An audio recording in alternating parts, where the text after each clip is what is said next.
The moment is here, you can stop your search. It's Comics by Perch. Hey everybody, this is Perch. Let's talk about trades for a moment.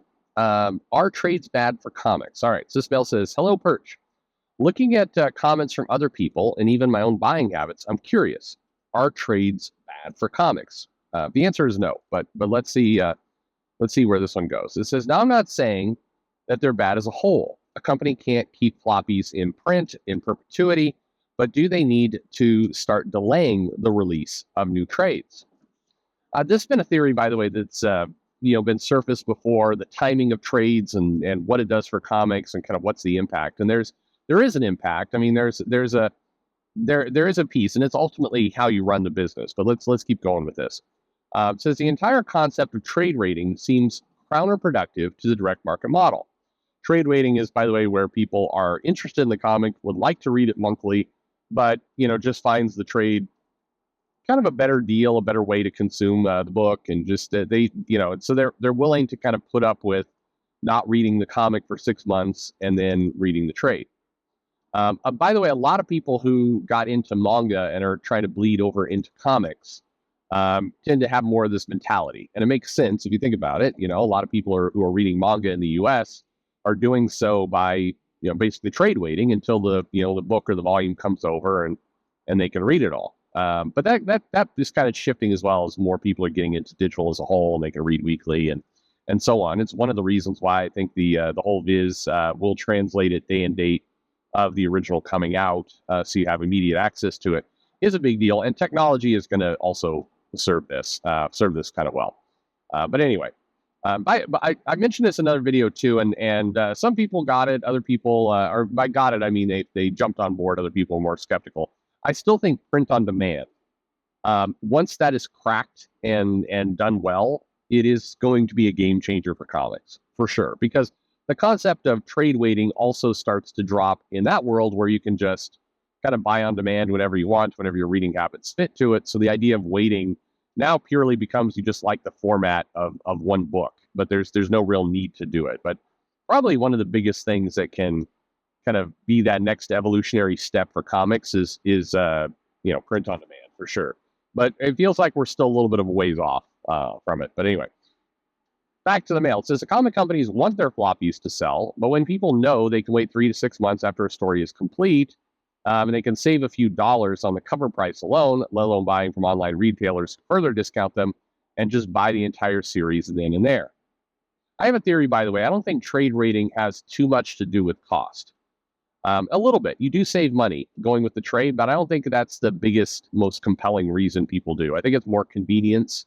It's more, you don't want to go to a comic shop. You just get. It's just better for kind of you to get that.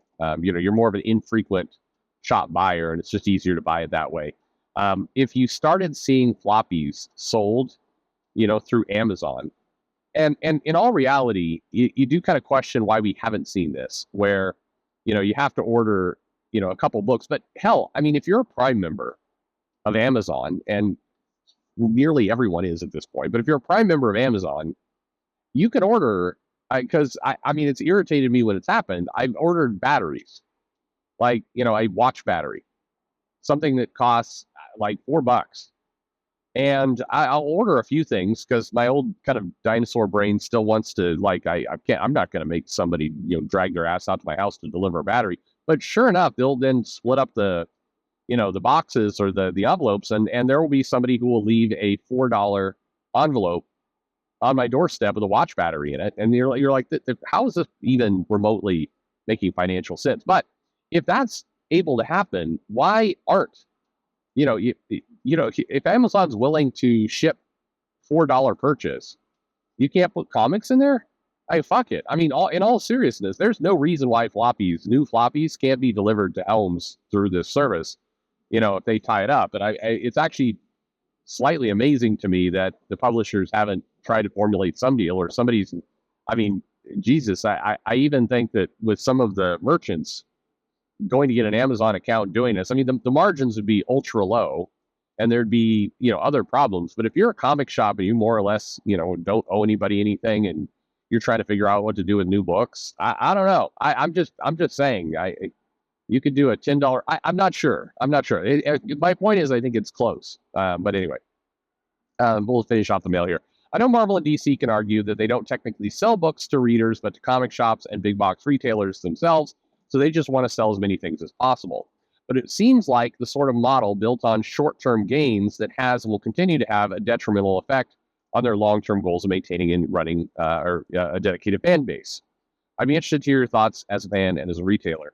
I think it is detrimental. I think one of the things that Marvel and DC have forgotten it, or maybe it's just that the decisions have been, deconstructed or fragmented down to people who just don't have a financial incentive. I mean, put it this way: if your business strategy is being done by people very low in the company who have no equity and fairly low base salary, the thought that these people are going to come up with brilliant strategies when there's no incentive for them to do so, it's just tough. It's like, that's why big corporations, have strategy officers and people that are paid seven figures to really run big strategy.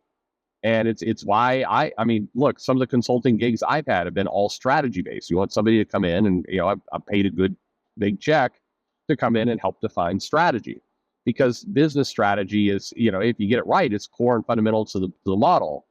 And I do think where comics are concerned, the kind of abandoning the floppy market is dangerous. Now, I'm not saying they've done that, but they've deprioritized it in the sense that, you think about print on demand services, think about Amazon, think about anything, think about all this kind of stuff. You've got to be pushing those boulders every single day. And one of the things I've noticed with comics is sometimes people in, these publishers, they take a look at an idea and they go, well, it's not feasible. This thing, it just doesn't, it doesn't work out. It doesn't make business sense. And they abandon it. And like 8 years later, you go back and you talk to people and they're like, oh yeah, that didn't work out. And like, bro, that was like 8 years ago. Things have changed. There's a lot of logistical things that have changed. You need to go back and double click on that strategy a little bit, because it's this kind of lift and shift you're doing to your business doesn't, things have shifted. And it always kind of blows my mind. There's a guy, I'd say it the right way. There's a very senior level guy who used to be at DC, in a senior position at DC. And he reaches out infrequently, but he reached out. It's like, well, some of your ideas wouldn't work. I'm like, I agree they wouldn't work in 95 or in 2005, but in 2015, yeah, they probably would have worked.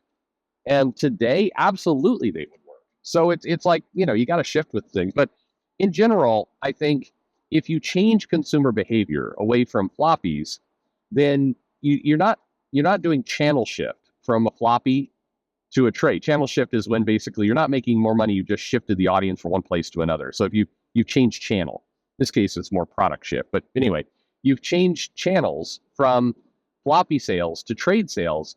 My guess is you will create the leaky bucket scenario, as they call it in consulting terms, where your trades will start to suffer, because a lot of what got people into trades was this idea of like, I really like episodic storytelling and I really like kind of following the adventures month in, month out. It's not convenient for me to do so. So therefore, I'm going to go to trades. And so people do. But, if you then deprioritize floppy, you still need to kind of have that tease or that idea that the floppy itself is a powerful product and something that you want people jumping onto. And if you remove that, I think you erode and deteriorate, the person's interest in this kind of storytelling. And if you do that, eventually they buy fewer trades. So I think it's all harmful. I think that, there's certainly a world, if this is not a binary thing where you have to have floppies, you have to have trades. I don't think any of that. I do think a little bit more time between floppy and trades is probably a good idea, but where the industry is currently at, they just want any dollar they can get. Like you said, they're not going to do all that. I do think there is a misunderstanding. It's a video for another time around this idea of what is a true B2B to C business to business to consumer. And that's what, that's what comics has. As a clue, by the way, I'll throw this little bit out. It always kind of bugs me. Comics need to, you know, when people say B to B to C, I think it's an indicator of where their heads are at. And I've always preferred to say B to C because I think it's healthier. And I'll explain the kind of the nuance as to why. I think if you are to say, I'm in the business of selling to a customer, the retailer, who sells to the consumer, you mentally in your mind, this is such a nuanced point, but in your mind, you have a customer and a consumer, and that chain is healthier for you to understand. If you describe yourself though as and this is a more traditional way you do it, B to B to C, your business who sells to a business who sells to a consumer. I think as the first part of the business, you've abstracted your way too much from the consumer, just mentally, psychologically. I think it's unhealthy for you to express that stuff. So I think personally, I when somebody describes their business, I always kind of listen to how do you describe your business? How do you think of what you're in? And when people say I'm in a B to C to C business, I feel like this person is a little bit to their customer, to the person who's actually making the book. And so I tend to trust those businesses more. I tend to I think better about businesses that describe it. And somebody says I'm in B to B to C. Again, granted, that's how the business is typically defined. I get that, but it just shows. I mean, it's basically telling me where I'm going to need to go in order to help these people connect with their customers. But anyway, good question. What about you? Do you think trade sales are detrimental? Good, bad, indifferent? Let me know what you think in the comments below, and thanks for listening.